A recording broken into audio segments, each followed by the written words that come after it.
for calling Shady Acres Realty, where your dream home is just a signature away. This is Karen. Oh, hey, Karen. Hi there. I was calling about the house on Maple Street. I wanted to take a look. Sure thing. Oh, great.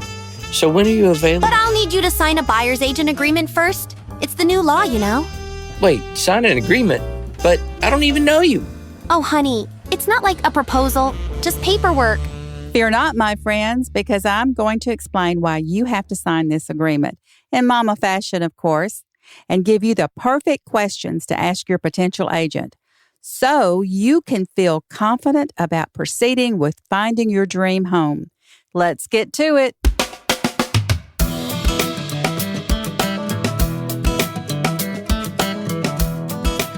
Hey, come on in and welcome to another episode of Your Real Estate Mama with me, Jan Scott.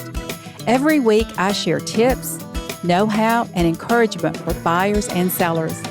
My mission is to educate, inform, and help you make wise choices on your real estate journey. I've been wrangling the real estate market for over 35 years. Along with this gray hair comes a whole lot of wisdom. And if you're new to the podcast, I sure hope you subscribe. Today, I'm diving into some important updates that could impact everyone in the housing market. If you have looked at homes over the past few weeks, hopefully your realtor has asked you to sign a buyer agency agreement before they showed you a home. If they have not, they are in violation of the new real estate law that went into effect on August the 17th, 2024. The new real estate regulations from the National Association of Realtors, that's NAR for short. For those unfamiliar with NAR, it's the largest trade association in the U.S. With so much speculation and misleading opinions circulating in the news, I'm here to set the record straight and to provide you with the facts and truth that you need to know. Since this change, I can honestly say the only thing you will notice is more transparency, with some new forms to sign in a different order. Now, this change happened not because someone was harmed, but because an attorney felt like agents' commissions were too high. Mama's not going to bore you with all the details, but an attorney saw an opportunity to make millions while forcing agents to cut their commission and making buyers hire and pay for their own agents. Hey, being in the business 40 years, I was just as confused as the commentators on the nightly news who were trying to explain this. Because of this new law, the agents have to figure out the commission structure on who's paying which agent, because it has to be in writing before you see the house. So here are the specifics on how it works. You want to see a house, so you call an agent to see it. Then that agent calls the agent who has the house listed to ask what commission, if any, is being offered by the seller for buyer's agents, where before it was published for all agents to see in our MLS. All this has to be done because the percentage has to be written in the buyer's agreement before looking at a house. That's why you see agents out there who are advertising the buyer agent commission on their signs, flyers, Facebook, and it's all over social media. So that's telling me that most all sellers want it to be business as usual. So as bad as those attorneys wanted to stir up things, we have overcome it. So now that we know that, here's what you need to ask a realtor when you're asked to sign the form. This form is called the buyer agency agreement right now, but personally, I think it should be called a showing agreement. That would definitely help clarify a few things. But hey, they didn't ask mama. So this agreement states your name, agent's company, your agent name, and has a term length of time. That is very important for you as a buyer. Control the length of time. If you have known this agent for a while and you know that they are the type of agent mama would approve of, then you might want to sign it for a longer period. Let's say maybe 30 days. It depends on your time that you're looking for.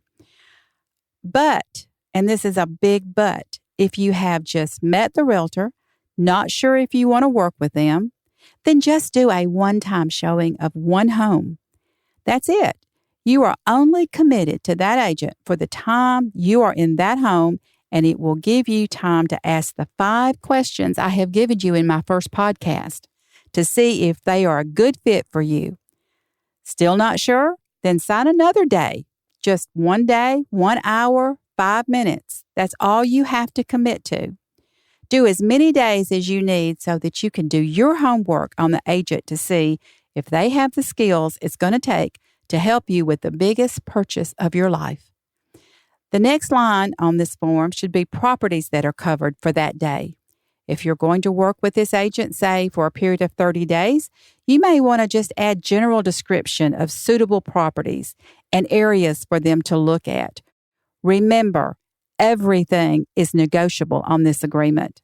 This includes the length of time as well as the percentage the agent will ask for. Let me say one thing about the percentage, which is always and always has been negotiable. If you're looking to save a few bucks and you just want the lowest percentage, well, you might just get the lowest help, the lowest knowledge, and the lowest care. Shop agents, not percentages. The right agent can help you save a lot more money on closing costs and sales price than lower commissions. On this form, it will also list the buyer agent services, what they are committed to do, and your buyer obligations, which means if you sign this agreement with this agent, then if you buy that house, it must be through that agent on the agreement. This agreement will also have a place for you to initial saying that you are not under any agreement with another agent at this time. Those are the main key facts for our buyer agent agreement here in Baldwin County, Alabama. Now, if you're in a different area and you do not have a good realtor that can explain this form to you, send me an email, jan@yourrealestatemama.com, and Mama will find you an agent that fits my standards. I always like to end the podcast with Mama wisdom and inspiration. I want to encourage you today to not fear or get discouraged when the world we are living in makes things a whole lot more difficult than they have to be. I'm reminded of where Joseph pointed out divine providence in Genesis chapter 50, verse 20. But as for you, you meant evil against me, but God meant it for good, in order to bring it about, as it is this day, to save many people. I truly believe that there's a lot of good to come out of what was meant to divide and disrupt. Well, that's a wrap. If you enjoyed this episode of Your Real Estate Mama, don't forget to leave a review, rating, or comment on your favorite podcast platform. Feel free to send me an email to jan@yourrealestatemama.com. I love hearing your questions and comments, and I'd be happy to help you find a great real estate agent anywhere you live. Be sure to follow me on Facebook at Your Real Estate Mama Podcast. Until next time, y'all take care. Happy house hunting, and remember, you should always listen to your mama.